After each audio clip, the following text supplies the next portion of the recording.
we've got Jimi Hendrix at number 10. The one, the only, the guitar whisperer. On September 8th, 1970, the world lost one of the best, if not the best, guitar player to ever exist. He was found dead due to asphyxiation in his London apartment. Or was he? We don't know. Considering how loved Jimmy was, he certainly wasn't going to leave this world without some fight from his fans. Having only been 27 when he passed, people had some questions. Conspiracies soon started to rise up concerning whether or not it was murder orchestrated by his manager, Michael Jeffrey, so he claimed the $2 million life insurance policy he took out the day before he died. Also, Hendrix did, after all, have a phone call the day before discussing leaving his manager. But some people believe that Jimmy never died at all, and that the whole thing was staged. Considering the amount of mystery surrounding his death, fans think to this day that it was all part of a ruse for Jimmy to end his career in the limelight to become someone else. Regardless of if he's alive or dead, his music will forever live on. Coming in at number 9, we have Princess Diana. Now, already there are tons of conspiracy theories surrounding her death, some resurfacing especially because of the current drama in the court across the pond. The world loved her and didn't want to let her go. Some people think the royal family orchestrated it, that the driver was an informant, purposely blinded before they crashed into the tunnel, that the paparazzi set up dangerous and unsafe conditions on purpose, even that Diana wrote a letter outlining a premonition she had that the royal family were planning some kind of accident to happen to her. But some believe Diana was pregnant with her then boyfriend's child, and that the accident was just a ploy to get Diana's name removed from the public eye for good, so she could be alive somewhere out there in the wide world. Coming in at number 8, we have Paul Walker. When Paul Walker died suddenly and tragically in a car accident, the world was shook,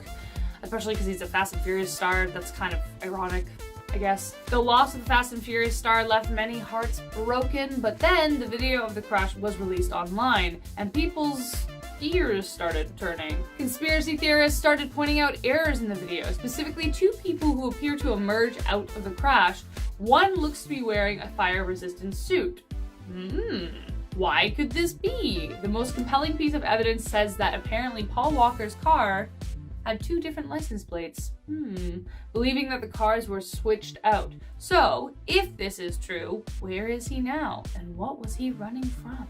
Coming in at number 7, we have Steve Jobs. Is Steve Jobs actually alive in Egypt? Today you will decide. If you haven't heard already, the internet is a strange, wonderful, and at times dark place. Once something's on the internet, anyone can get a hold of it. So when someone posted a pic of a man in Egypt that looked way too much like Steve Jobs, the whole world screamed, "He's alive!" Steve Jobs was, after all, a genius, so it's not too hard to imagine that if he had to fake his own death, he totally could have.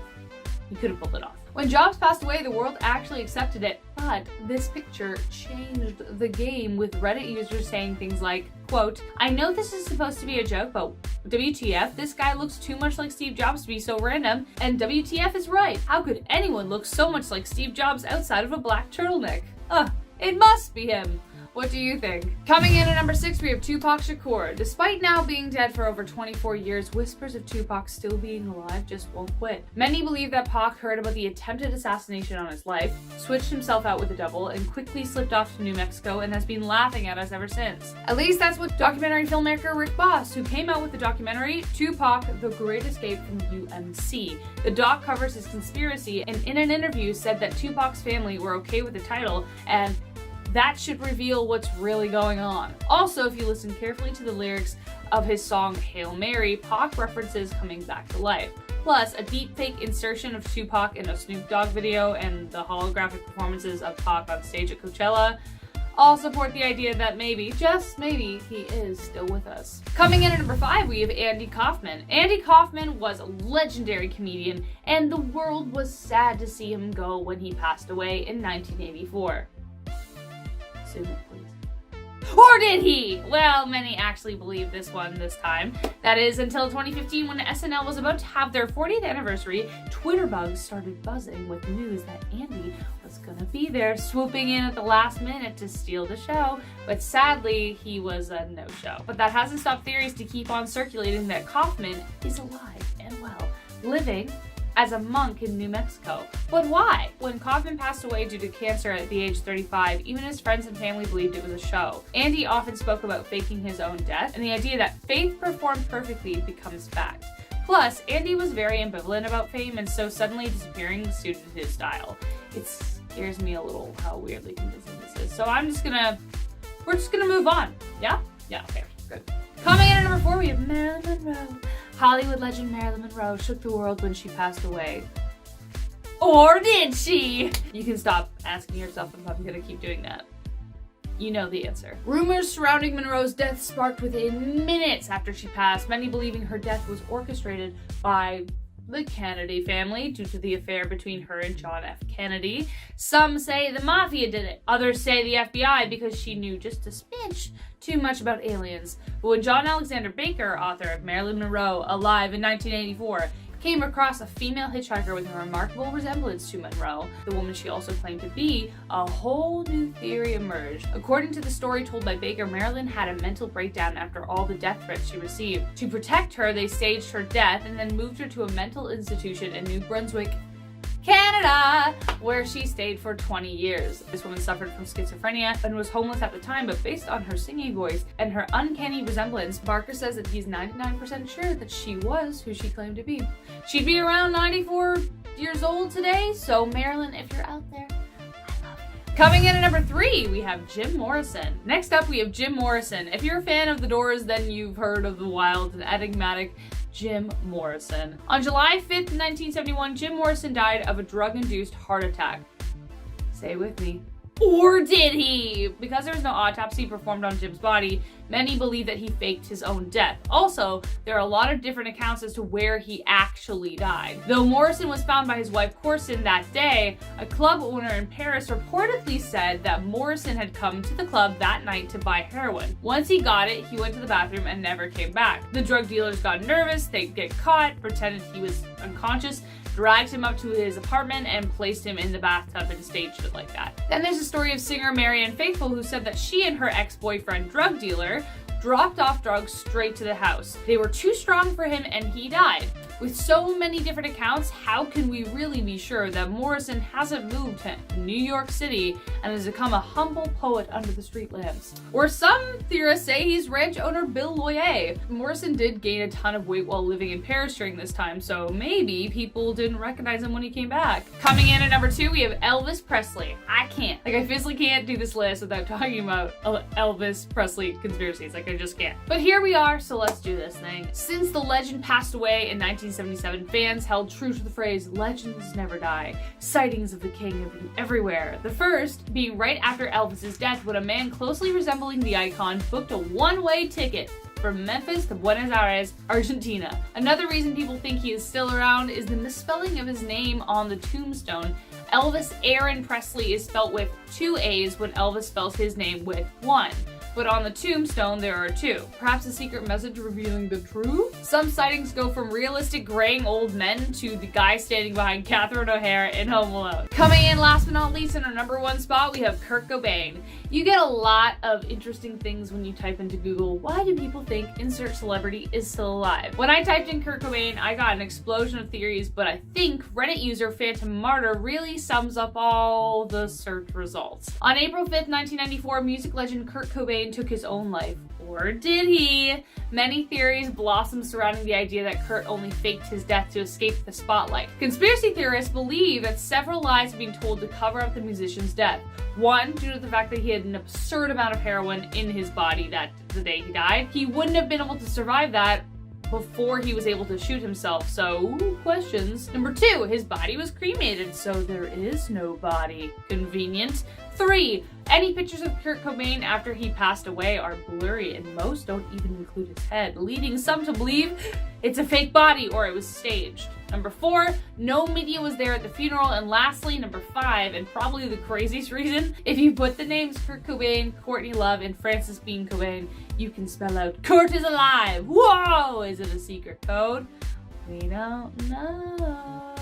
Starting off at number 10, we have Winona Ryder in the Rainbow Family Commune of Living. If you're a fan of all the iconic 80s movies and Johnny Depp's Wino Forever tattoo, then you should know the name Winona Ryder very, very well. But what you may not know is that Ryder was raised in the Rainbow Family Commune of Living for most of her life. Ryder's family joined the commune when she was just 7 years old and lived a life solely on the land. No TV, no electricity whatsoever. So how on earth did Winona become so excited about acting? Well, it was actually reading that got her interested in the profession, and when her family moved out of the commune a few years later, she began auditioning. Thankfully, they left the cult life behind before it went really south, but Winona still describes her parents as the 60s hippie type. When she started going to regular school, however, she was still considered an outcast and suffered various types of verbal and physical bullying. But there's a reason we know Winona's name, because she's awesome and she turned whatever weirdness people thought she had into a prolific film and TV career. Go Winona. Number 9. The Organite Society with Jaden Smith. This next one has drawn in the likes of Jaden Smith and Kylie Jenner. If you're a follower of these two celebs, then you may have seen them holding strange pyramid objects that look like the product of one of those satisfying TikTok resin videos. Well, that's not entirely wrong. These objects are called organites and are the signature object of those in the Organite Society. What are they? They are pyramids of organite, which is a man-made crystal said to be able to realign and heal our imbalanced energies. According to the official website, an organite is made from resin, metals, and quartz, which sounds like the perfect craft for all those TikTok resin hobbyists out there. The ideology behind the Organite Society stems from a banned Austrian psychiatrist named Dr. Wilhelm Reich. A student of Freud, he was expelled from the International Psychoanalytical Association after Freud found significant red flags in his practice and was like, nah, not this guy, get out. After escaping World War II Germany and coming to America, Reich brought his research with him.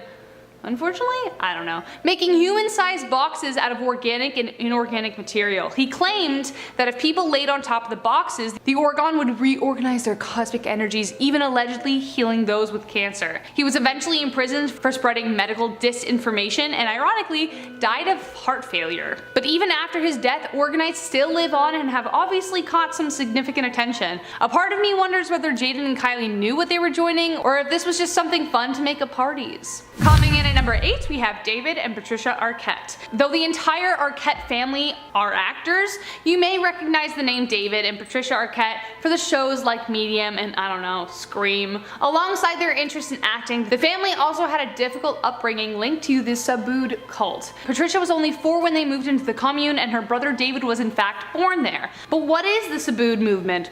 Well, like many others, it's a cult built around a religious idea of finding the inner self and began in Indonesia in the 1920s. Centered around a practice called Latihan, members met around once or twice, men separated from women, to meditate and accept the power of God through movement. Wailing?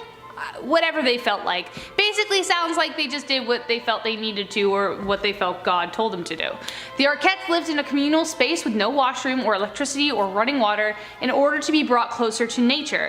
The commune eventually became so poor that the government intervened and dropped off food for them. But apparently there was fun to be had at the commune, because very often the Arquettes would do performances. After a few years though, the family eventually moved back to Chicago after no longer being able to sustain themselves. We all know breathing is good for you. We need it. We literally can't survive without it. But some seem to think that's all we need to survive. Coming in at number 7, we have Michelle Pfeiffer and the Breatharian cult. A Breatharian believes that through strict meditation, they can reach a higher conscious state that allows them to be able to survive on air and sunlight alone. No food, nothing else. When Michelle was a young actress in Hollywood, she somehow got involved with a group of Breatharians. I also love the name, it's so literal. Like, cut straight to the point, we're about breathing air. Breatharians. Apparently they were very controlling and kept her on a strict vegetarian diet that no one could sustain. Though she never lived with them, she visited constantly due to pressure she received. This became such a financial burden on her because she had to pay every time she was there, which was a lot. She was quite literally a starving artist. Her ex-husband Peter Horton helped her get out of it due to a movie he was working on at the time that dealt with followers of the Unification Church. After doing more research, Michelle finally realized that she was in a cult and got out. Thank goodness she did, because this cult also had some deadly consequences. Some people have even starved themselves to death by their own hand. Most famously was Verity Lynn, who while attempting a 21-day Breatharian program died of hypothermia and malnutrition brought on by self-neglect. Coming in at number 6, we have Val Kilmer and the Christian Science group.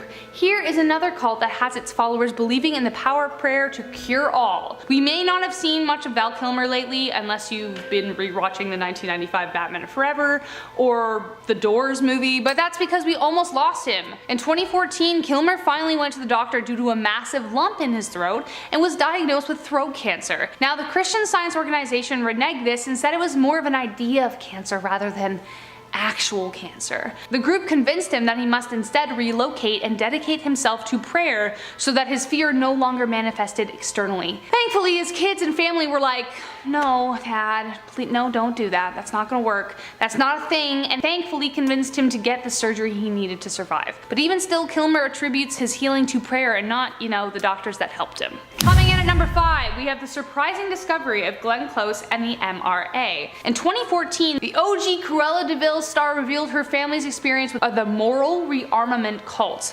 The MRA was founded by evangelist leader Reverend Frank Buckman in 1938 under the idea that to change the world you have to change the individual. Though that's not entirely a wrong way to look at global transformation, how he went about it was pretty, cultish? From age 7 to age 22, Glenn and her siblings were sent to live at the group headquarters in Switzerland. They indeed had a group mentality where everyone had to say and do all the same things. According to Close, if you even had desires to do otherwise, you were made to feel insanely guilty about it. When she finally broke away from the group, she wrote a furious letter to her father for what he had done by sending them to the group. She said as a result of her upbringing that she was terrified because she couldn't trust any of her own instincts, having entirely been defined by falsehoods while she was raised. Thankfully, she was able to find her way out of there, walk straight into acting school, therapy, and has now become the absolute icon she is today. Coming in at number 4, imagine your mom finally meets someone and you move in with him right away. Sounds like a suspicious setup? Am I right? This is an evil stepfather story. From age 7, famous rapper Angel Hayes was introduced to the Greater Apostolic Faith group by her mother. According to Hayes, all the people within the community lived 10 minutes apart and were forbidden to speak to anyone else outside of it. Couldn't listen to music, wear jewelry, and even eat certain things. It continued to get darker and darker, and sadly Hayes experienced some of the worst kinds of assault. Thankfully, Angel and her family escaped and she was out of there by age 10 and has built a phenomenal music career since then, which she has used to tell her story and reach out to those who need to hear the same. Her music is filled with passion and revenge for all those who wronged her inside this prolific cult. Her song, Cleaning Out My Closet, is the best example of how Angel has taken her story and used it to create bad music people need to hear. Coming in at number 3, before I continue to our top 3, please just reach down there, press that thumb, let us know you like us, and we'll be so grateful to you in return. Alright, coming in at number 3, we have Joaquin Phoenix and Rose McGowan with the Children of God cult. Both McGowan and Phoenix belonged to the Children of God cult during a period of time in their upbringing. The cult was helmed by preacher David Brantberg in, you guessed it, the 60s, 1968 specifically, and it initially began as a group for teens. It was fairly standard, the communes were isolated, they believed the end was nigh, and all the rest of the things you need for a cult. No one had jobs because they didn't want to belong to the system. Soon the group had hundreds of different communes, but it was soon revealed that more sinister things were happening. The group was revealed to contain and circulate sex trafficking, even using girls referred to as flirty fishers to enlist recruits at bars. When Phoenix's mother was introduced to this idea, the family got the heck out of there, and so did McGowan's. McGowan says that she must have gotten out by the skin of her teeth, but remembers seeing the kind of slavery that many women were forced into. But what's even crazier, guys, is that the group is still around today, though they've changed their name. It is now called the Family International, and members are now allowed to live privately in their homes and work outside of the commune. With the allegations, they now believe that the apocalypse is actually not here yet, and they still have around 1,700 members today. Yeah, if you just got a sinking feeling in your stomach, I did too. Coming in at number 2, we have Scientology. This next one is pretty controversial, as many debate whether it is a new form of religion or a business or a cult or all three. If you guess Scientology, then you are correct, and I almost don't even need to tell you who are our stars involved with it. We got Tom Cruise, we got Elizabeth Moss, we got Christy Alley, and John Travolta, and actually many more. One of the reasons people think this religion is so far-fetched was that it was found by an American science fiction writer, Ron L. Hubbard, in 1955. It was initially introduced as a kind of therapy called Dianetics, which sought to erase the content of the active mind so the soul could be more free. But Hubbard came to detest it, as many psychologists denounced it. He was like, oh, never mind, I hate it. Whatever. Scientologists mainly focus on the evolution of the spirit on Earth and something called the Thetan, which they believe is an extraterrestrial creature who created all things. Thetans are trapped within us and have lived multiple human lives. The goal of the Scientologists is to become more aware of the Thetan within them so that they can achieve abilities they never thought possible. I think.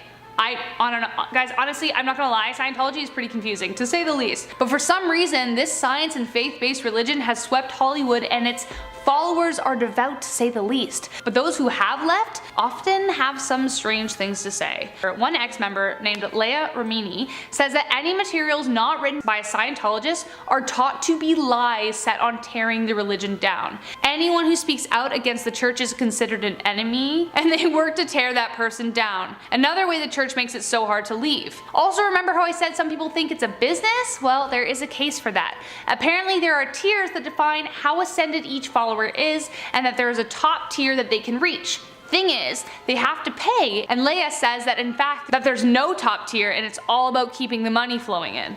Listen, I've read some kick science fiction in my day, and sometimes I want to believe it's so hard. Like, literally any Doctor Who episode I'm in. Sweep me off into your TARDIS, alien boy. But this,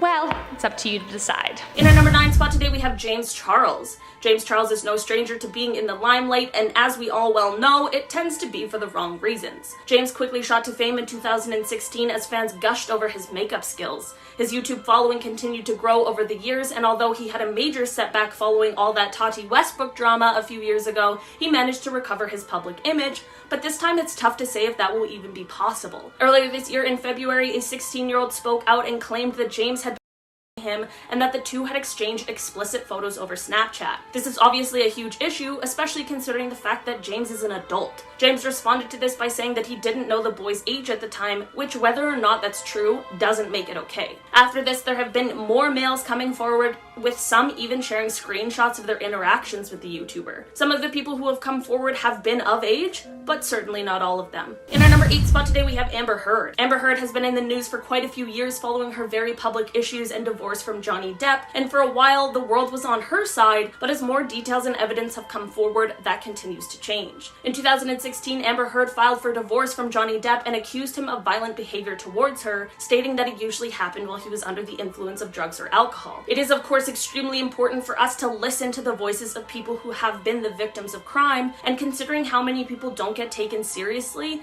everyone was quick to rush to Amber's side, but right from the beginning there were some questions that began to arise about what she was saying. It started off with a story she told where Johnny had thrown his phone at her and left her with a bruised face, but a police spokesperson explained that that hadn't actually happened.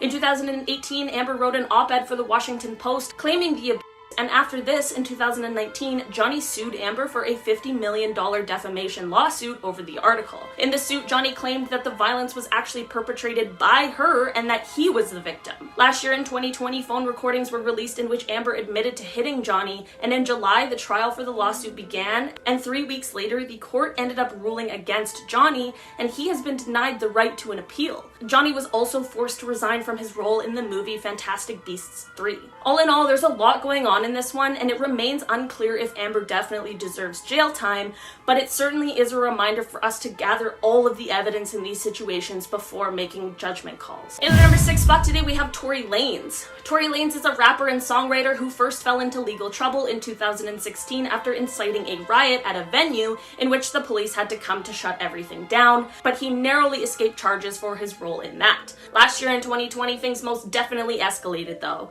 On July 12th, 2020, after a house party, there was some sort of an argument and some sort of violence that led to Megan Thee Stallion having an injury to her foot, which she would later reveal was the result of Tory shooting her. Him and his representatives have sworn that this is some sort of smear campaign to try and ruin his name. In October of last year, Tory actually did end up being arrested and charged with the felony counts of with a semi-automatic firearm, personal use of a firearm, and carrying a loaded unregistered firearm in a vehicle, and he also faces an allegation that he personally inflicted great bodily injury with a gun. And while he pled not guilty on all charges, if found guilty, he could be facing up to 22 years in prison. There was a rumor earlier this year that said that the charges were being dropped against the rapper, but Megan Thee Stallion took to Twitter to let everyone know that's not true, and also asked for people to stop making light of her own personal trauma. In our number 5 spot today, we have the Stokes twins. In August of 2020, the Stokes twins were charged in relation to a 2019 prank video they filmed, which of course has been removed from YouTube. In the video, the two pretended to rob a bank. They wore all black outfits and had masks and filmed themselves interacting with strangers, some of which were very worried about, believing they were encountering criminals who had just perpetrated terrible crimes. The boys called an Uber and got in the car and began demanding that they be taken somewhere else, but the driver refused. Shortly after this, since believing that this car was involved in possible bank robberies, law enforcement had to question this Uber driver after holding the innocent man at gunpoint in order to secure the situation. This would of course be absolutely terrifying for someone who had done nothing wrong at all. Just a short while ago in April of this year, the boys both pleaded guilty in exchange for not receiving the maximum of 5 years they were both facing. Instead, because of their pleas, they received 160 hours of community service, 1 year of probation, and they've been ordered to pay restitution. These boys narrowly escaped a fate much worse, and I hope this whole thing has really taught them a lesson. In our number 3 spot today, we have Jen Shah. On March 30th of this year, Real Housewives of Salt Lake City star Jen Shah was arrested on 2 counts due to allegedly running a telemarketing scheme that was targeting the elderly or other people who had troubles with computers. Along with Jen herself, one of her assistants, Stuart Smith, was also arrested in connection with this crime. The pair's roles in the schemes have been alleged to be defrauding hundreds of people over the age of 55 by selling lead lists for fictitious business opportunities. Jen is facing the charges of conspiracy to commit wire fraud, which would carry a sentence of 30 years, and also conspiracy to commit money laundering, which would carry an extra 20-year sentence. This whole thing is quite a large deal, and a potential 50-year jail sentence surely isn't something that should be taken lightly. Jen has pled not guilty to these charges brought against her, and her court date has been set for October 18th, 2021, but that is of course subject to change based on COVID protocols. In our number 2 spot today, we have the Lopez brothers. The Lopez brothers rose to fame as stars on TikTok as well as living in the Hype House mansion, but last year saw the beginning of a lot of controversy for the pair. Both brothers on separate occasions have been the center of sexual allegations made by young girls. The first allegation came out against Tony Lopez, and it was by 2 teenage girls who claimed that he attempted to coerce them into certain behaviors, as well as trying to solicit explicit photos from them, all the while knowing they were underage. These 2 teens actually ended up filing a lawsuit as apparently there were injuries that were suffered. Tony denied these allegations and called the lawsuit a money grab. Tony's older brother Andres also was facing allegations of the same sort of misconduct, and a video was released showing him meeting with the mother of one of the accusers, but it's unclear what happened after and if there will be any legal action taken. It is clear that if these allegations are based in truth, then both brothers need to be held accountable for their actions. In our number 1 spot today, we have Jake Paul. There have been a lot of questionable activities by Jake Paul over the years, and I'm sure a few instances could have led to some sort of jail time attached, but today I want to talk about the most recent of all the scandals.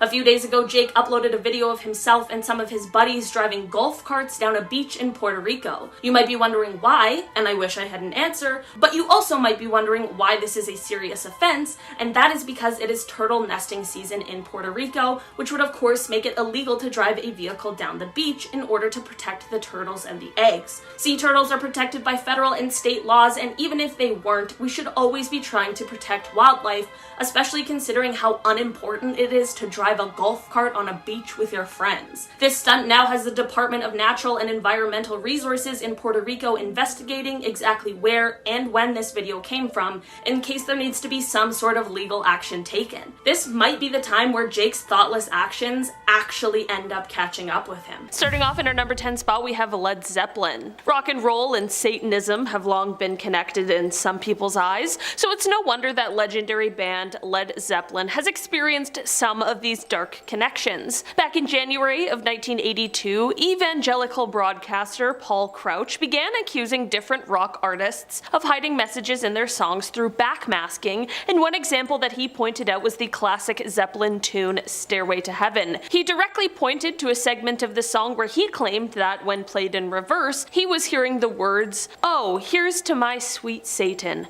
the one whose little path would make me sad, whose power is Satan. He will give those with him 666. There was a little tool shed where he made us suffer, sad Satan." Since this accusation of satanic messages, this has definitely become one of the most famous instances of alleged backmasking, which has only added to the legacy of Zeppelin. In our number 9 spot today we have Bob Dylan. Not necessarily who I expected to put on this list, but there was an interesting interview back in 2004 that made many people speculate that the musician might have sold his soul. In the interview, he was explaining that he owes his years of fame and success to a deal he made. The interviewer asked, "Why are you still out here?" To which Dylan replied, "It goes back to that destiny thing. I made a bargain with it, you know, long time ago, and I'm holding up my end." The interviewer, of course, had to follow up on what that cryptic message was, so he asked, "What was your bargain?" Dylan replied, "To get where I am now." The interviewer asked, "Should I ask who you made the bargain with?" He replied, "With the chief commander." The interviewer clarified, "On this earth?" To which he answered,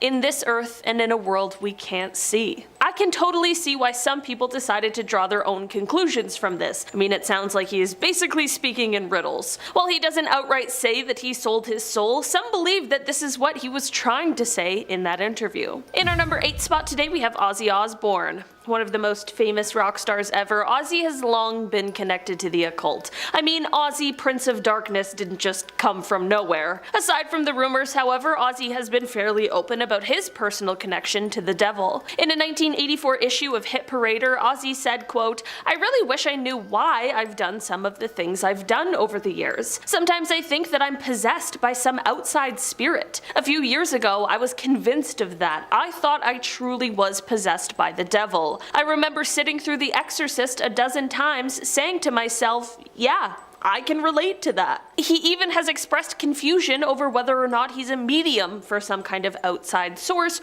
or if something much more sinister is at play. When speaking of actually selling his soul, well, Ozzy had some less than comforting things to say. He said, quote, "I already have. Well, you sell your soul to the devil when you do something yourself that you shouldn't, and I already have. I've lived my life to the fullest. If there's an afterlife, I've got a good spot in the furnace, you know?"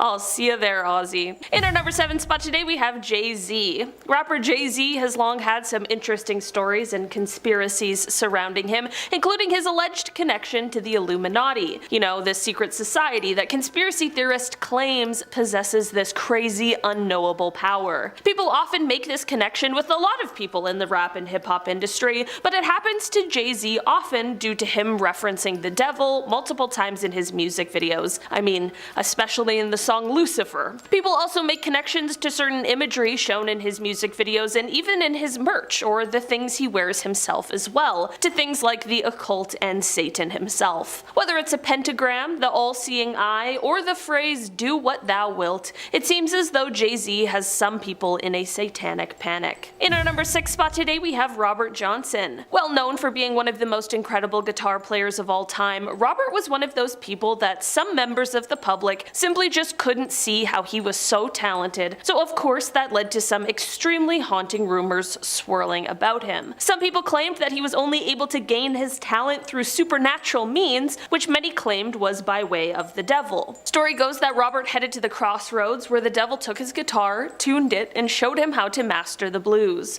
Unfortunately, however, with this eerie tale comes a very tragic end. Some say that in exchange for his abilities, Robert had to offer the later half of his life. He exchanged much of his life in order to make this deal. Sadly, Robert would pass away at the exceptionally young age of 27. Many claim this was actually due to a poisoning made by a jealous man. Whatever the real story behind his life, talents, and tragic death, the legacy of Robert certainly lives on. He was an incredibly prolific musician who left behind quite the record collection. In our number 5 spot today we have Niccolo Paganini. Niccolo was a professional violinist who was born in 1782. His parents began to send him to lessons when he was just 5 years old, and by age 15 he was already touring the world because he was so talented. What's interesting about Niccolo and his story, other than his obvious musical genius however, is the rumors surrounding his talent and subsequent recognition. According to some, people believe that his own mother summoned the devil in order for her son to be the extreme talent that he was. There are many modern diagnoses that could potentially explain some of what made Niccolo so talented, and I mean,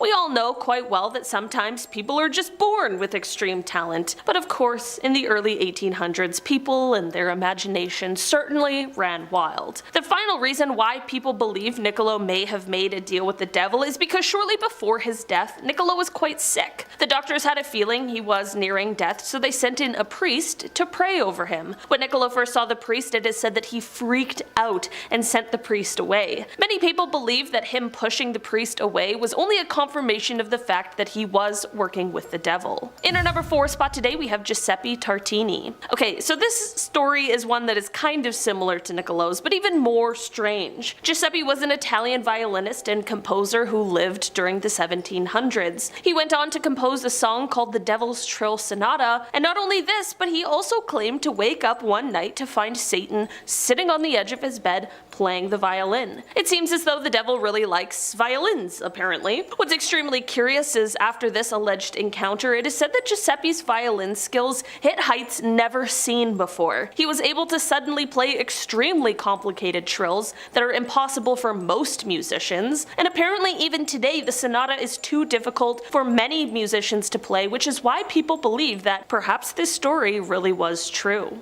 In our number 3 spot today, we have Jack Parsons. Jack was a man who was born just a few weeks prior to the Wright brothers flying the first airplane, and being born at a time like this had him growing up dreaming of and reading sci-fi novels about rocket ships taking people to space. It is said that this love of rocket ships and these dreams of going to space are what led to him summoning the devil in order to make a deal. Jack wanted to sell his soul in exchange for a rocket ship. This deal didn't end up working, but Jack continued to study science as he grew older. Later in life, he stumbled upon the teachings of Aleister Crowley and tried his hand at summoning things again. This time he tried to summon a goddess by the name of Babylon that was said to possibly help men get to the moon one day. Technically, in some ways, it worked, because Jack Parsons ended up helping create the jet fuel that is said to still be used today. Maybe it was his original deal with the devil, maybe it was the goddess, or maybe it was just good old passion and drive that did it. Guess that all depends on what you believe. In our number 2 spot today, we have Christoph Heisman. Back in 1677, Christoph was an artist who was working on a castle in Austria. He was so talented at his job that he had been commissioned by the nobles to do this work. There were rumblings about how he may have sold his soul to the devil, but no one was sure of it until it was said that Christoph confessed. He said he had 9 years prior and that he regretted it very much now and actually wanted an exorcism. They demanded to know if he was a practicing witch, but in the end it was decided that he was not, and that instead the devil just had a very strong hold on him. The local priest began giving Christoph exorcisms, and during these sessions, Christoph explained that he had these intense visions where he was coming face to face with the devil, who was in the form of a dragon. The dragon was holding the contract that held Christoph's soul, and this is when he was able to rip it out of the dragon's talons. When he woke up, it seemed as though he was cured. After this, he began painting pictures of the devil, and he even painted a story with multiple panels that told the story of how he sold his soul and how they helped him to get it back. In our number 1 spot today, we have Antoine Rose. This woman from the 15th century is often credited with our modern day image of a witch riding a broomstick. She became known as the Witch of Savoy, and she is said to have confessed to regularly meeting with the devil. I mean, let's be honest, history doesn't exactly have a good record with those accused of witchcraft, so it isn't quite clear if this deal with the devil was real, or if perhaps Antoine could just add 1 + 1 and then suddenly she was accused of being a witch and had to find a way to try and defend herself. Legend goes that she was in a position where she was in dire need of money, and when she asked her neighbors for help, they led her to a group of people who convinced her to ask the devil for help. When the devil appeared, he agreed to help, of course, in exchange for her rejection of God and her promise to worship him. Story has it that she said the devil had a low, raspy voice when he appeared to her in human form, and she also apparently said that she was quite afraid of him. Can we really blame her? Starting off this countdown, we have Andy and Daniel. Take a look at the people here and tell me that that is not Andy Samberg and Daniel Radcliffe. Don't see a resemblance? Well, take a look at them side by side. Bam! Someone discovered this photo. I'm assuming in like an old yearbook. I could be wrong, but then they uploaded it online. From there, thousands of people were liking and commenting on it, agreeing that they look an awful lot like those two actors. I mean, they're posing the exact same in everything. It's way too freaky. Like, did Harry Potter use a time turner to go back in time or what? Either that or those are the men's real fathers. I just can't stop staring at the photo, like it's too eerie. Coming in at number 9, we have Jimmy Fallon. Jimmy Fallon is a well-known comedian and talk show host. And now, apparently time traveler.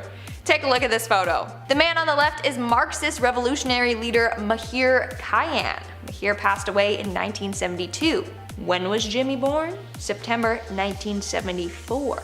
Just 2 years later. So either reincarnation is real or he's a time traveler. Maybe Jimmy felt like he needed to go back in time and try and make a difference in society. Or that's just his long lost family member. Coming in at number 8, we have Leonardo da Vinci. Famous painter Leonardo da Vinci is also believed to be a time traveler. In fact, a lot of people have said that he was ahead of his time. Maybe quite literally. Maybe he came from the future, you know what I'm saying? One theory is that he went back in time to steal other people's accomplishments or to help advance the world. This dude was a genius. He knew more things than anyone else did in that time period. For example, Da Vinci drew pictures of a helicopter in 1493, okay? That's hundreds of years before an actual helicopter was created. But not only that, he had the idea for an armored fighting vehicle, aka tanks. And he also invented the idea of a submarine. He talked about ships that could travel underwater, and even sketched designs of them. So Da Vinci somehow came up with all these modern day inventions and more. How? Because he's a time traveler. Boom, mic drop. In our 7th spot, we have Alec Baldwin. Alec Baldwin went back in time to become the 13th president of the United States, Millard Fillmore. I guess he was like, hey, if Donald Trump can do it, so can I. Let me just borrow this time machine real quick and go back in time and run for presidency. Or something like that. Like, come on, the two look so eerily similar in every photo. We need to get Ancestry DNA to do some research. Maybe they're related somewhere along the line.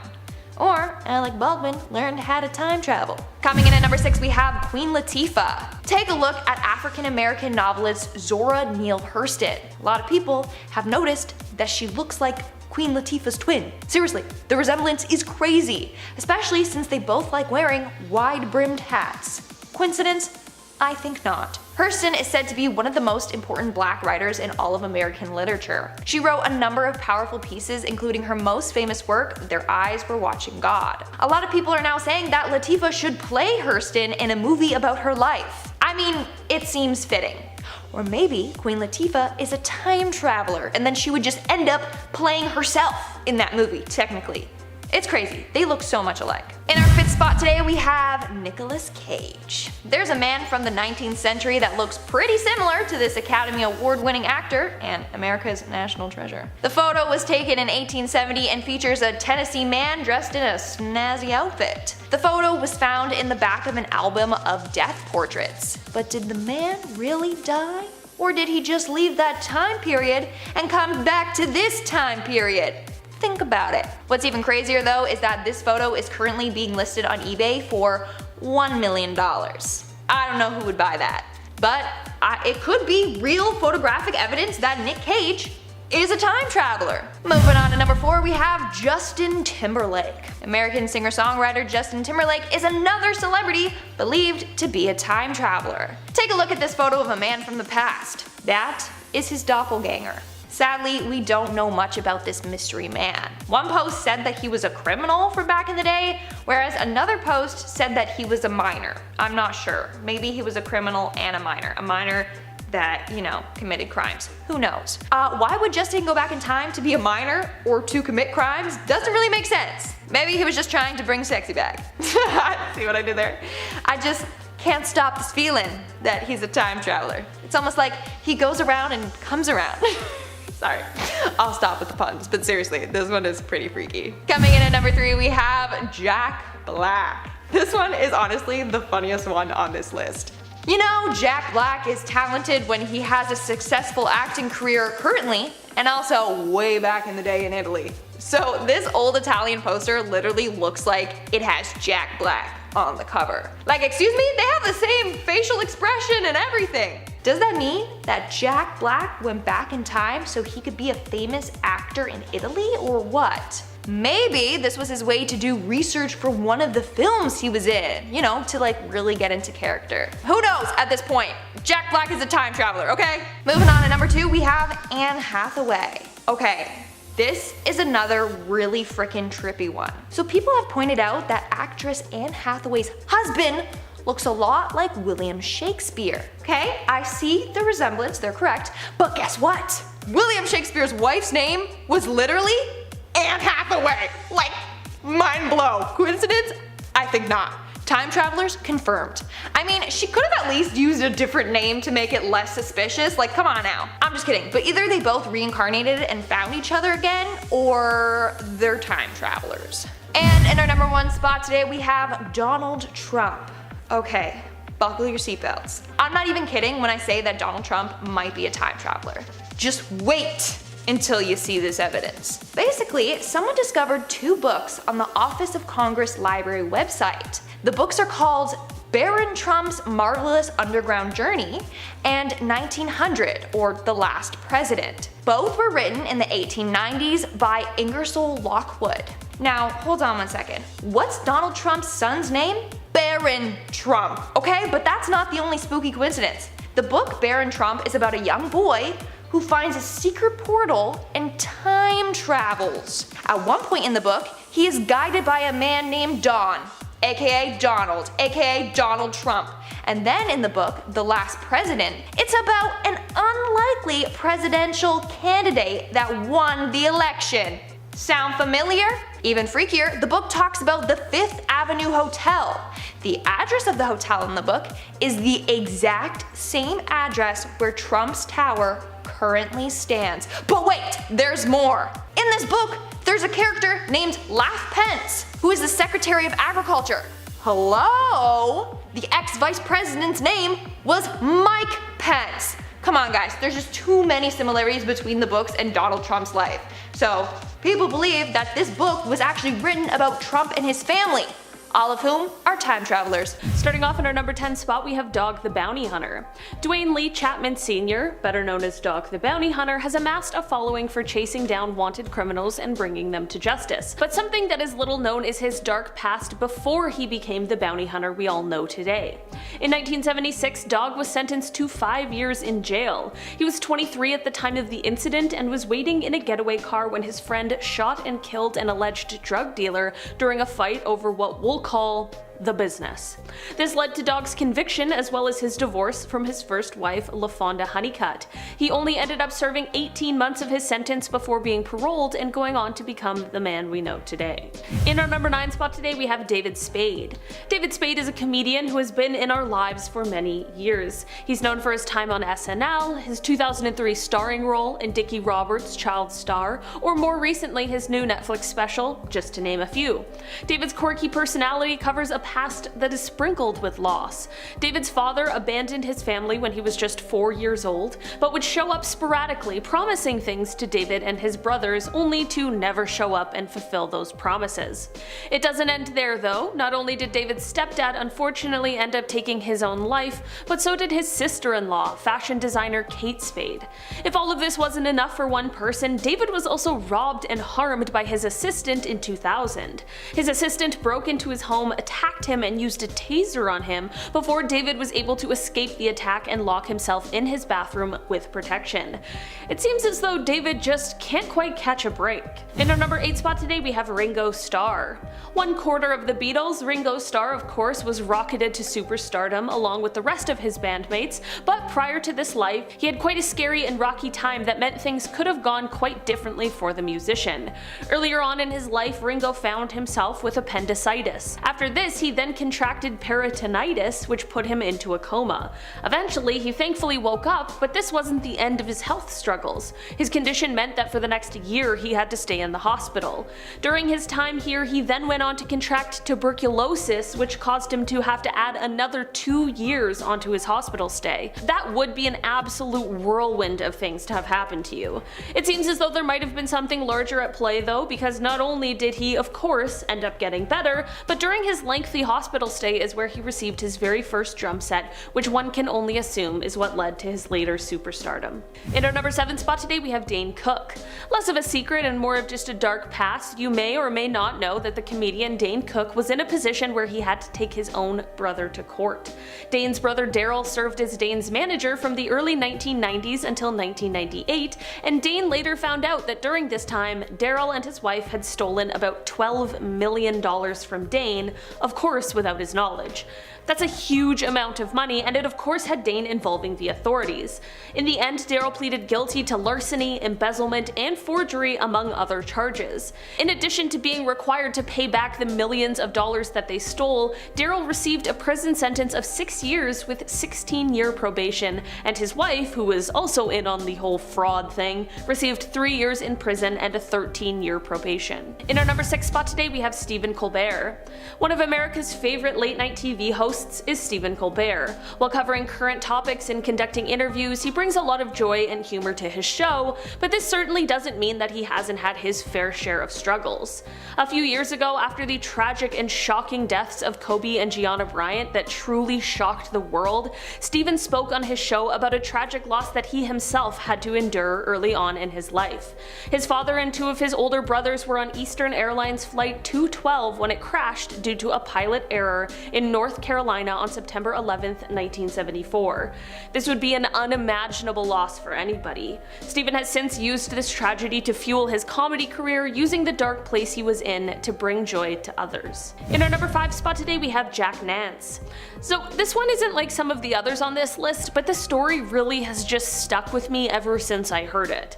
Jack Nance was an actor best known for the series Twin Peaks. On December 29, 1996, Jack had lunch with a couple of friends and they noticed he had a bruise under his eye. When they asked him about it, he just said that he had gotten into it with someone outside of a donut shop and that he guessed he got what he deserved. Jack left the lunch complaining of a headache, and the next day he was found passed away in his home. It turns out his injuries had caused a subdural hematoma, which was his cause of death. This would mean that the fight he had gotten into was likely the cause of death in the end, whether accidental or not. It just makes me wonder who he got into a fight with, what it was over, and if that other person knows what happened after. In our number 4 spot today we have Woody Harrelson. This is one that has less to do with the past of the actor and more to do with the past of his father, Charles Harrelson. While Woody has definitely played characters where he has been some sort of a person who took the lives of others, as it turns out these characters could have been based off of his father, who is said to have been a high-level hitman who worked for different mobsters. Of course, as you would expect in a life like that, Charles is said to have been in and out of jail a lot during Woody's life growing up, but in 1979 he was sentenced to 2 life terms after it was found that he had allegedly been involved in the death of a judge after being hired by a drug dealer who would later go on to testify against him. In the early 90s, Charles attempted but was unsuccessful in trying to escape from prison, and in 2007 he passed away in jail from a heart attack. In our number 3 spot today we have Matthew Broderick. This is a tragedy that took place quite a while ago, but it is something that definitely still lives with all of those who were involved. Back in 1987, Matthew was in Northern Ireland with his then girlfriend Jennifer Grey. Matthew was 25, he was a new rising star from the success of Ferris Bueller's Day Off, and Jennifer herself was about to see quite the rise to fame with the upcoming release of Dirty Dancing. While the two were on this vacation, on one fateful day they were driving with Matthew at the wheel when they ended up colliding head-on with another car. Sadly, the 2 passengers in the other vehicle, 63-year-old Margaret Doherty and her daughter 28-year-old Anne Gallagher both passed away as a result of the crash. While Matthew doesn't have any specific memories of the crash or really the day at all, he has explained that of course it has been difficult coming to terms with what happened. In our number 2 spot today we have Trevor Noah. Trevor is a show host and comedian that many people enjoy, but life wasn't always as it seems to be now for the charismatic star. It turns out that Trevor, and more so his mother, endured some absolutely wild things earlier on in his life. It started when his mother remarried to a man who would later prove to be quite harmful to both of them. This only escalated to a new level in 2009 when Noah received news that this new husband ended up trying to take the life of his own mother by shooting her. She was hit once in the leg and once in the back of the head, but she was miraculously able to survive, which is truly unbelievable. It is no doubt why Noah speaks so highly of his mother. In an interview in 2016, he said, "I thought that I was the hero of my story, but in writing it I came to realize over time that my mom was the hero."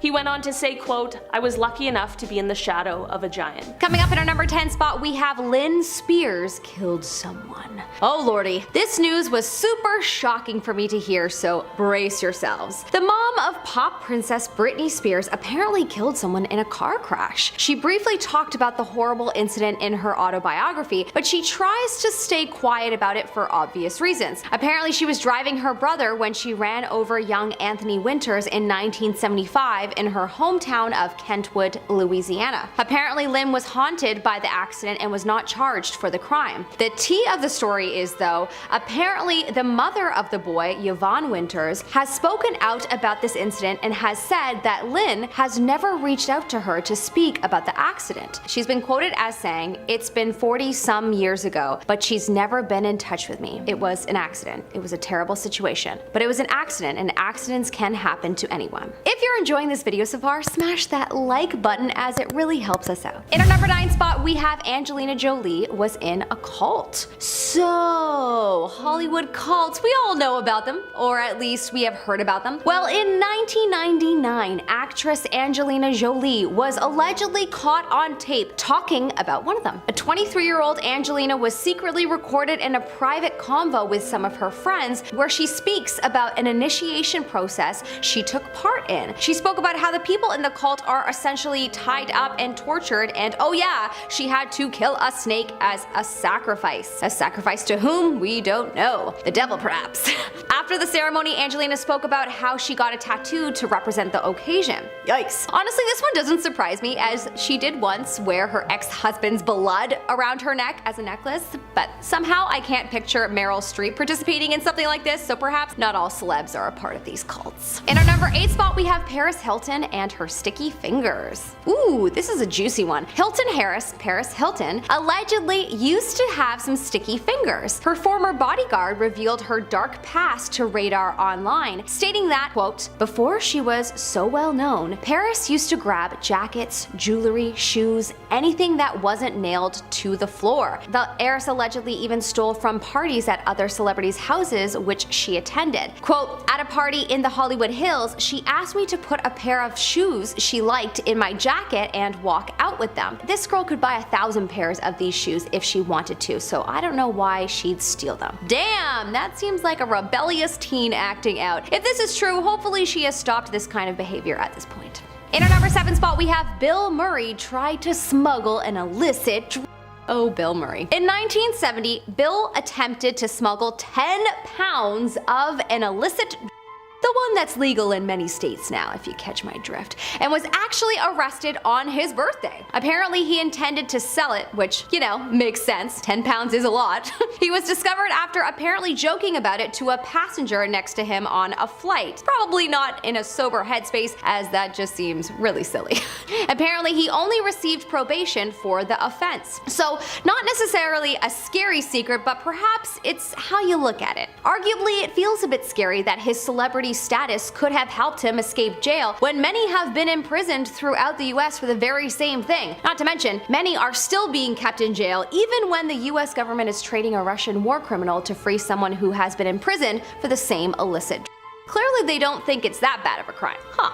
Funny. In our number 6 spot, we have Leighton Meester was born in jail. Yep, this one shocked me too. Leighton Meester, who played the infamous Blair Waldorf in Gossip Girl, was actually born in jail. Her mother was serving time for smuggling when she gave birth to Leighton in 1983. Her mom and her aunt were arrested for smuggling 1,200-pound shipments of an illicit drug out of Jamaica. Her aunt Judy was sentenced to prison as well, but she ended up breaking out and becoming the first woman in the US to get on the US Marshals Most Wanted list. Whoa, that's an intense family history. I hope Leighton writes a biography one day. I so want to read about this.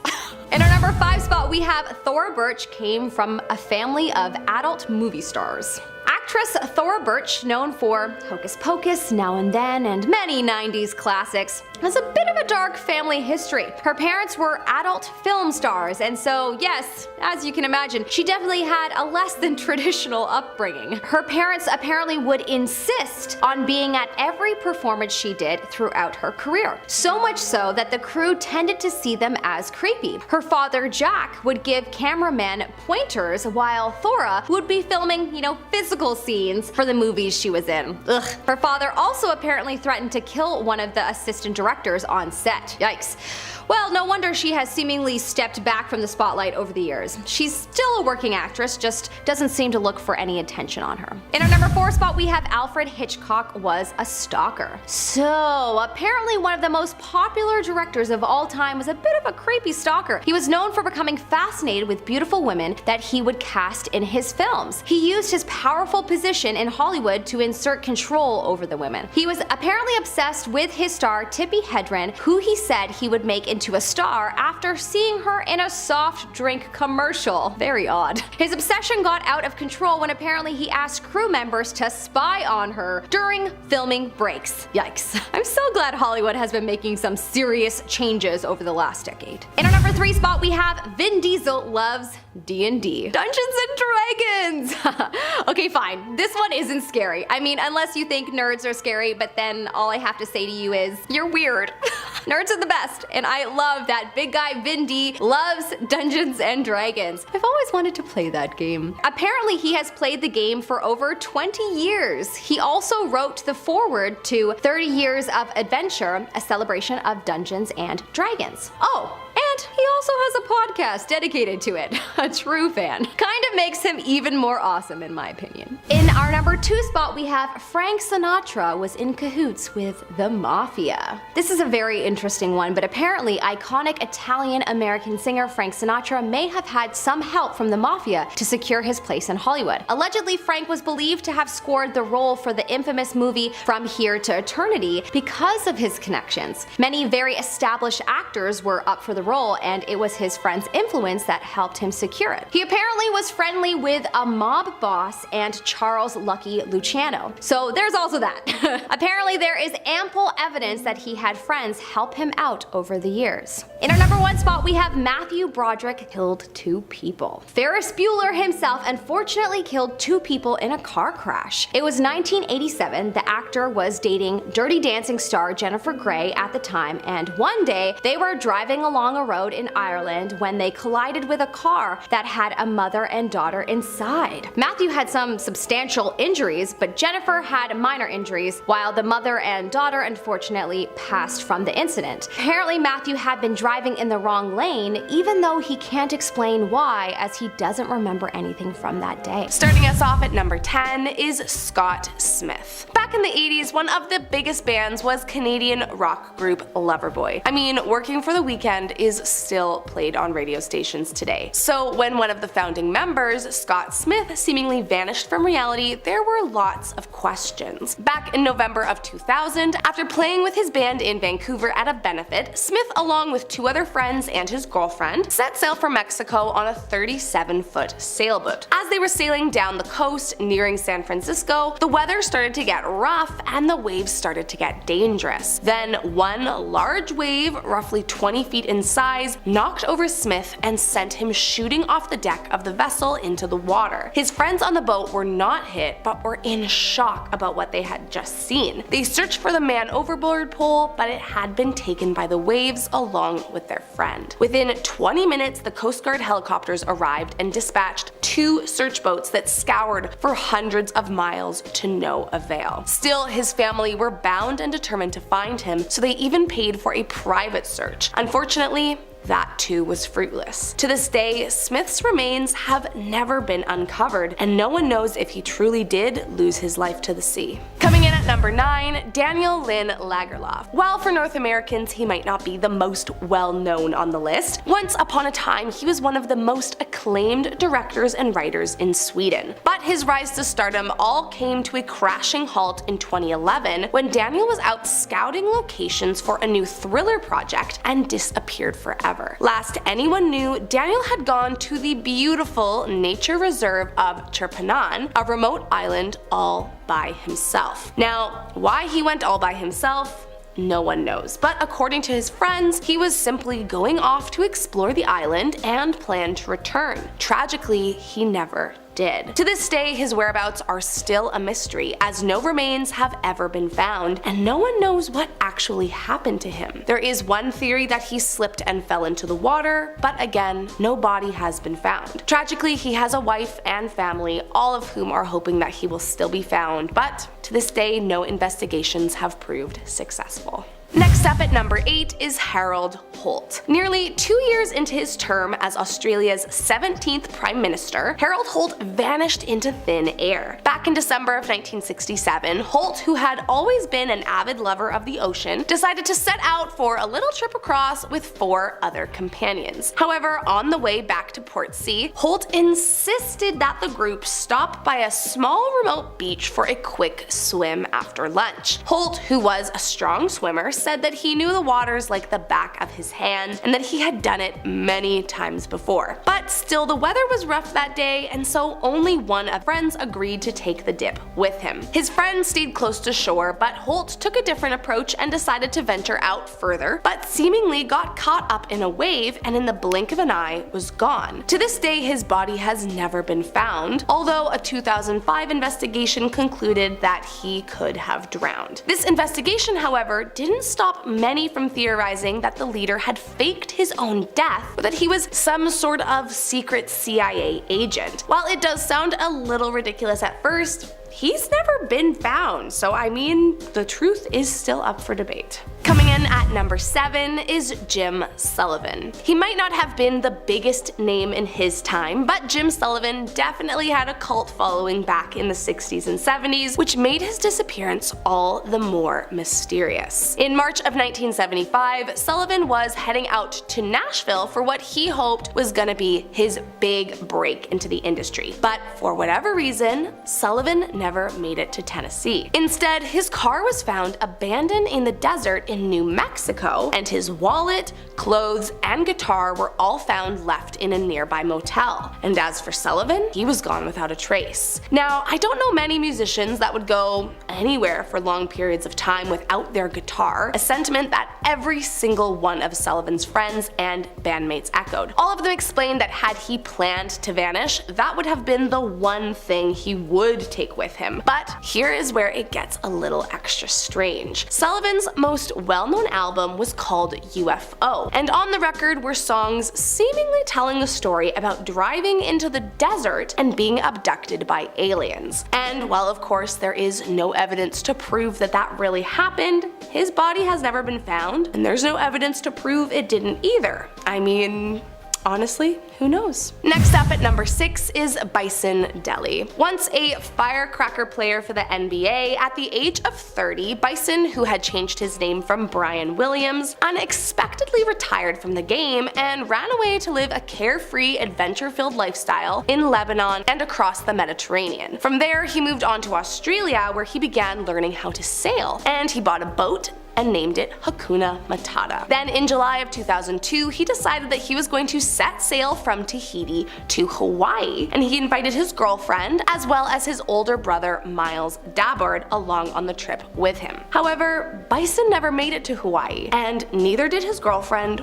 or the captain of the boat. The only person who was ever seen again was his brother Miles, who returned to Tahiti alone on the boat a few weeks later on July 20th. Then, 2 months after their mysterious disappearance at sea, Miles was arrested in Phoenix trying to buy gold with one of his brother's checks and was found using his brother's passport. Even more suspicious is that just 2 days prior, authorities had found the Hakuna Matata with its license plate removed, covered in what seemed to be patched up bullet holes, and registered under a different name. Many believed Miles was very jealous of his brother's success and money, and so him as well as the other two on the boat and threw their bodies into the ocean. But no bodies have ever been recovered, so it's never been able to be proven. Plus, the only person who could have given a first-hand account of what went down, Miles himself, overdosed on insulin and died in September of 2002, leaving the entire ordeal as one big mess. Coming in at number 5, Richie Edwards. A big name in the late 80s and 90s, Richie Edwards was a moody and talented musician with a passion for angsty lyrics and a habit of extremely disturbing publicity stunts. For example, once a journalist alluded to the fact that he and his band were posers and not sincere punk rockers, and so Edward grabbed a razor and carved "for real" into his arm. During his rise to fame, Edwards was very candid about his struggles with mental health and self-harm and routinely romanticized the perfect disappearance. But still, no one actually ever thought he would try to plot his own. Although no one knows the truth behind his 1995 disappearance, there are definitely some strange facts surrounding it. Firstly, he had been due to fly from Wales to the US for a promotional tour for his new album, The Holy Bible. But 2 weeks prior to his disappearance, it was discovered he withdrew £200 from his account every day. Then, the night before he vanished, he left a gift addressed to his on-again, off-again girlfriend with a note saying, "I love you." Lastly, the morning of his flight, he checked out of his hotel at 7 a.m., leaving behind his suitcase, and his car was later found near the Severn Bridge that connects England and Wales. He was never seen again. At first, it was suspected he could have taken his own life since they found his car by a bridge, but no body was ever found and no trace of Edwards was ever recovered. Next up at number 4 is Michael Rockefeller. Son of the famous and incredibly wealthy New York governor, in 1961, Michael decided to venture out to the remote Otjanap village of the Asmat people in South Papua, Indonesia. The purpose of his trip was to collect primitive art around New Guinea, hoping to curate enough to bring back a collection to his family's museum in New York. However, in November of 1961, while sailing about 3 miles from the shore in his double pontoon boat along with his residential anthropologist he'd brought along on the journey, it suddenly capsized, leaving Michael and his friend with no other choice but to attempt to swim to shore. During his likely unwelcome visit to the remote area, Michael believed he had made friends with several of the local tribes, and it's said that Michael called out to them for help, but no one really knows what exactly happened to him, as he was never seen again. Some say he never made it to shore and drowned trying to get to land, while one author, Carl Hoffman, revisited the exact location where Michael traveled all those years ago, and according to the locals he spoke with, they said, quote, "On the shore, he saw familiar faces, those of the Otjanap warriors. Instead of the rescue Rockefeller hoped for, he was stabbed in the ribs by one of the men, fatally in the precise actions of ritualistic headhunting and consumed by the warriors." However, as there is no proof of his death and no remains have ever been found, the truth is still up for debate. Coming in at number 3 is Lord Lucan. Unlike the others on this list, Lord Lucan, also known as John Bingham, was not really a victim of his circumstances, but rather a kind of evil guy that seemed to manage disappearing from the public eye forever. It all started back in 1974 when he bludgeoned his wife Veronica to death in her London home after she divorced him and won custody of the kids. Or at least that is who he thought he After the deed had been done, Lucan was shocked to discover it was their nanny who lay dead on his floor. His wife, who was home at the time, called down for the nanny, and after not hearing a reply, went to the kitchen only to be attacked by a man she quickly figured out was her husband. She fought him off, managing to get him to stop after allegedly saying she would help him escape. That night, Lord Lucan called his mother, asking her to pick up the children as there had been a terrible catastrophe and someone had attacked Veronica. Where he made this call from is unknown, but from there he drove to a friend's house, and that was the last time there was a confirmed sighting. There's a few different theories around what happened to Lucan, one being that he took his own life in New Haven Harbor, while others believe he went into hiding somewhere in Africa. The strangest theory, however, is that his friends convinced him to take his own life and then fed his remains to tigers at a private zoo in Kent. However, in reality, no one knows what happened to the man, and his body has never been found. Next up at number 2, Jody Husentreat. Somewhat of a local celebrity in Iowa, Jody became well known thanks to her time as a news anchor. However, sadly in 1995, Jody disappeared and has never been found. At about 4 a.m. on June 27, 1995, Jody's producer realized she was not in for her morning broadcast. This was not like Jody, and so her producer called her to check up on her. When she got the call, Jody profusely apologized, saying she had slept through her alarm and was on her way over. But 2 hours went by and Jody had still not turned up. So her producer filled in for her in the morning show and then promptly contacted authorities at 7 a.m. When officers arrived at her apartment, they found her car as well as evidence that suggested a struggle near the car. Even worse was that they discovered an unidentified handprint on the car, but tragically, no more evidence of this case ever surfaced. Believed to have been abducted, no one knows where Jody could be or if she's alive, but her case remains an active investigation. Last up in our number 1 spot is Jean Spangler. Back in the 1940s, while on the rise of Hollywood stardom, young actress Jean Spangler suddenly disappeared not only from the spotlight, but seemingly from existence altogether. On October 7th, 1949, Jean left her home in LA around 5 p.m., leaving her daughter with her sister-in-law and telling her she was heading to her ex-husband's house to discuss a late child support payment before she headed to work to film a night shoot. 2 hours later, she called the house saying that the shoot was going to take the full 8 hours and not to expect her home that evening. The next morning, Sophia, her sister-in-law, woke up and upon discovering that Jean was still not home from work, grew worried and filed a missing persons report. Once the investigation began, it was discovered that despite telling her family she was working the whole night, she was never at the studio filming the night of her disappearance. Even more peculiar is that a woman at a local farmer's market claimed to have spotted Jean browsing around 6 p.m. looking like she was waiting for someone. 2 days later, police found her purse with a strange note inside that read, "Kirk, can't wait any longer. Going to see Dr. Scott. It will work best this way while mother is away." Neither the mysterious Kirk or Dr. Scott were able to be found, and no one in Jean's family knew who she was speaking of. However, there was speculation that Kirk could have been Hollywood star Kirk Douglas. Still, despite a nationwide search, no further evidence on the case has ever been brought forward, but it remains open and she remains a missing person to this day. Starting us off at number 10 is Connie Converse. Born Elizabeth Converse and raised in the Baptist Church, in the early 1950s, Elizabeth moved to New York, started calling herself Connie, and began writing songs and performing them for her friends, accompanying herself on the guitar. Didn't take long before Connie began assimilating into her new lifestyle, smoking and drinking for the first time in her life. Now, to be clear, she had no recorded issues, but her parents, still deeply religious, saw this as an act of defiance and essentially rejected her new life entirely and refused to support Connie's music career. Sadly, her parents were not alone in this rejection. Besides one brief TV appearance on the morning show, Connie's singer-songwriter approach to music was not widely popular, nor did she ever really receive much positive recognition. It seems her lyrical, melancholy ballads got lost in the brass, and by 1961,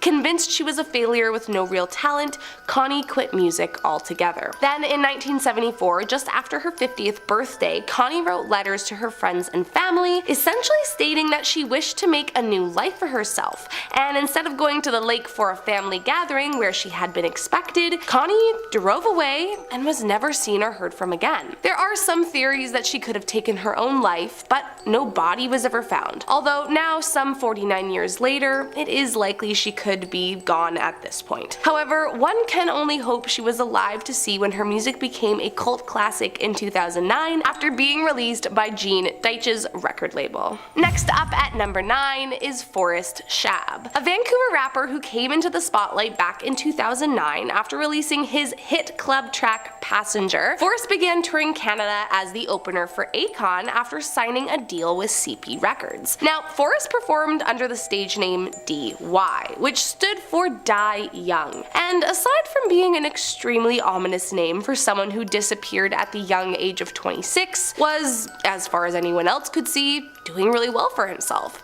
So I guess that's what kind of makes him especially mysterious. Unlike some of the others on this list, his life and career were actually on a really good trajectory. He was even preparing to drop his second single at the time of his disappearance. But after announcing his upcoming full-length album in 2010, Forrest apparently shot the music video for his second single, and allegedly at that time his contract with CP Records ended. Then in August of 2010, Forrest flew from Toronto to Mexico. A few weeks later, he wished his friend a happy birthday over social media, but sadly that was the last anyone heard from him. By November 18th, he was reported missing in Mexico, and Canadian police began investigating his whereabouts. In December, his family released grave worry about his disappearance, and although some have speculated his disappearance is related to organized crime affiliations or potentially even that he took his own life due to the loss of his contract, it all remains a complete speculation. 12 years have passed and he still remains a missing person with no viable leads about where he could be. Next up at number 8, Oscar Zeta Acosta, a writer, attorney, and activist for the Chicano movement of the United States in the 40s and 50s. Acosta was well known as being a big-time consumer of pills, booze, and hallucinogens in extreme quantities. Not only that, he was a close friend with writer Hunter S. Thompson, who wrote about and immortalized Acosta as the drug-hazed Dr. Gonzo in his novel Fear and Loathing in Las Vegas. But sadly, although the book brought Thompson great fame, it also brought a great deal of tension to their relationship that never fully mended while Acosta was in the limelight. Acosta was a well-known public figure with a reputation for disruption, so it perplexed everyone when in May of 1974 he visited his family home in Mexico and simply vanished out of thin air. Thompson spent years searching for his friend with no success, and along with Acosta's son, feared that perhaps his friend had been killed by a drug hit or assassination. However, as no information has ever surfaced, his whereabouts remain a giant mystery to this day. Next up at number 7 is Dan Cooper. Okay, so this man was less of a celebrity before his disappearance, but he became one due to it happening. Back in 1971, a man who went by the alias Dan Cooper hijacked a commercial plane, and no one has ever been able to find him since. According to those involved, shortly after takeoff, he handed a note to a flight attendant claiming to have a bomb in his briefcase. He demanded 4 parachutes and $200,000 in $20 bills, which is about the equivalent of like $1.2 million nowadays. Otherwise, he was going to kill everyone on the plane. After the flight landed in Seattle, Cooper released the 36 passengers once authorities provided him with the money and parachutes. But he kept both pilots, one flight engineer, and flight attendants as hostages on the plane. From there, he forced them to fly to Mexico City, but somewhere over Nevada, Cooper jumped off the plane with the stolen cash. The FBI launched a massive search that is still considered one of the longest and most exhaustive investigations in FBI history. But he has yet to be found, and although he isn't on the top 10 wanted list anymore, he is still considered a missing and wanted person. Coming in at number 6, Rico Harris. In 2000, Rico Harris was a player for the Harlem Globetrotters, but despite his clear talent and incredible potential, Rico suffered from alcoholism and slowly but surely began to lose all his athletic opportunities. After losing his position as a professional player, Rico spent the next few years battling his addiction until finally a 2007 overdose led him to a rehabilitation center. After completing the program, Rico wound up working as a security guard in LA, met a woman, and was beginning to really find his stride. The couple were long distance at first, but by 2014, 2 years after they met, things were going really well, so Harris decided to make the move to Washington from California and set up a job interview in his new city. Before the big move, he went to say goodbye to his family in Alabama to get some closure, specifically from his mother, according to his girlfriend at the time. But after leaving his mother's house in Alabama, records show that he drove north, stopping in Lottie, about 40 miles south of Sacramento, to get gas, before calling his girlfriend and leaving a message saying that he was going up the mountains to rest since he had not slept much since leaving Seattle. Then, mysteriously, at 11:15 p.m., he turned off his phone, and not a single soul has heard from him or seen him since that day. His car was found abandoned outside Sacramento, and an investigation into his disappearance uncovered a backpack and a phone on the roadside. At the same time, there had been a few reports of a tall man walking along Route 16, and human footprints were found in the sand. But never any sign of Harris himself. Coming in at number 5 is Joe Pichler. During the late 90s and early 2000s, Joe was a teen actor who received some success appearing in small and supporting roles in several movies and TV shows over the years, like Lois and Clark, The New Adventures of Superman, Varsity Blues, and was Brennan Newton in the Beethoven franchise. After his small bit of LA success, his family insisted he move back to Washington so that he could graduate high school there. Joe agreed and graduated high school in Washington in 2005, and according to friends and family, he planned to return to LA in 2006 after his braces were removed to continue pursuing his acting career. But strangely, on January 5th, 2006, after speaking with a friend at about 4 a.m., he was never seen or heard from again. On January 9th, his car was found abandoned and his apartment was left untouched, unlocked, and with all the lights on. And apart from one note that vaguely spoke to a depressed state, there was nothing pointing towards Joe taking his own life. In fact, the friend he'd spoken with on January 5th mentioned he seemed in really good spirits. Tragically, the case has never been solved, and no remains have ever been found, and so 17 years later, Joe remains a missing person, and his whereabouts remain just as big a mystery today as they were then. Coming in at number 4 is Patrick McDermott. Although Patrick worked as a fairly successful cinematographer on a handful of short films in the 2000s, his main claim to fame came from his personal life. Famously, Patrick was the on-again, off-again partner of pop star Olivia Newton-John for 9 years between 1996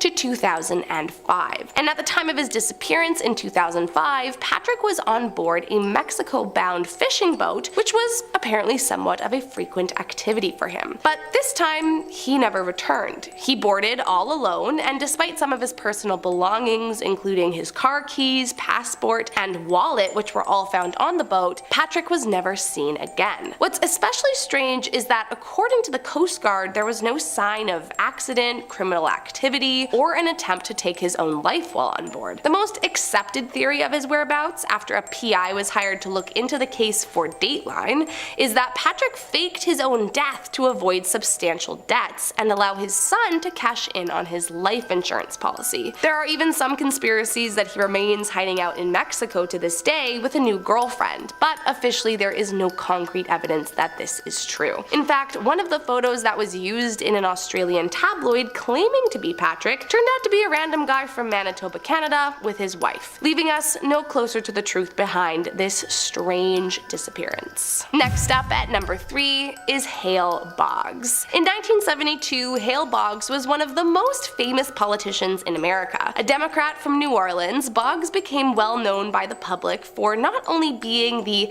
House Majority Leader during the Nixon years, but also, or even more so, for his frequent, colorful outbursts while on the job. He famously verbally attacked FBI Director J. Edgar Hoover, as well as the FBI as a whole in Congress, became a member who President Nixon refused to take counsel from, and became notorious after outwardly doubting the lone gunman theory of the JFK shooting. Now, Hale was unfortunately someone who suffered from addiction, and it became kind of the belief that most of what he was saying had more to do with his issue with drugs and alcohol than anything else. So imagine the nation's shock when on October 16th of 1972, Boggs, who had been in Alaska helping a fellow congressman's re-election bid, disappeared and was never seen or heard from again. All that was known was that the pair got into an aircraft heading towards the small town of Juneau, Alaska. But despite there being a law that the aircraft needed to be equipped with an emergency locator transmitter, this aircraft was mysteriously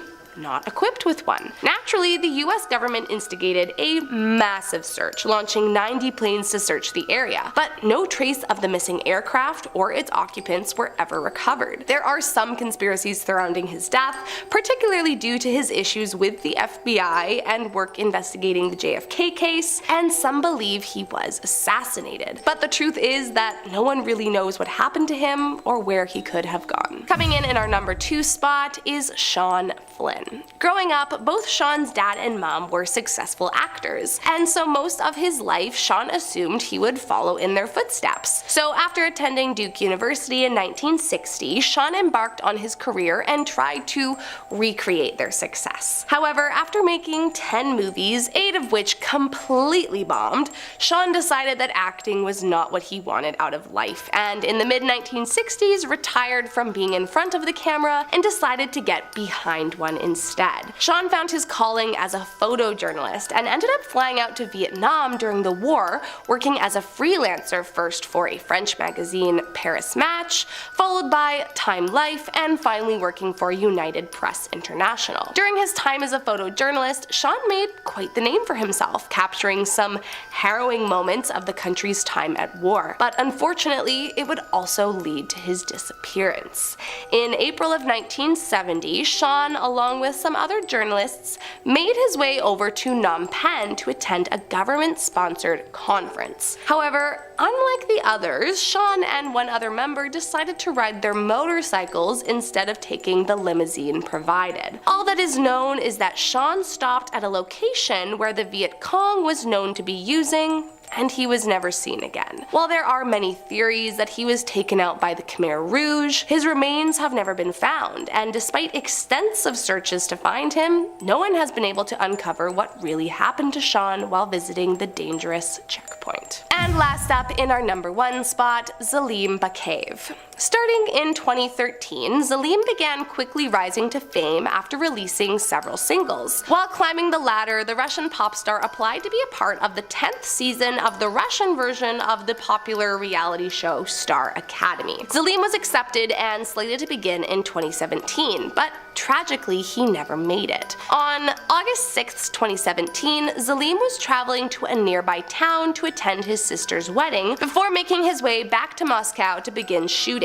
But allegedly, on August 8th, he was arrested by Chechen authorities exactly the same day his phone became inexplicably deactivated. By August 18th, no one had heard from him, and his mother, extremely worried about his whereabouts, filed a complaint with her local police about her son's disappearance. Now, the scary part about all of this is that there's a lot of speculation that he was kidnapped and arrested for being gay. Something that is plausible considering the anti-LGBTQ campaign that was going on at the time of his disappearance. And no matter how hard his mom tried, the government refused to open a criminal investigation into his disappearance, but was simply told he would reappear soon. Then in September September of 2017, an eerie YouTube video was posted by someone claiming to be Zalim, saying that he lives in Germany now, but his family doesn't believe it's him. While no one knows exactly what happened to the poor young man, there are a lot of theories that he was either killed or that he remains trapped somewhere by the government.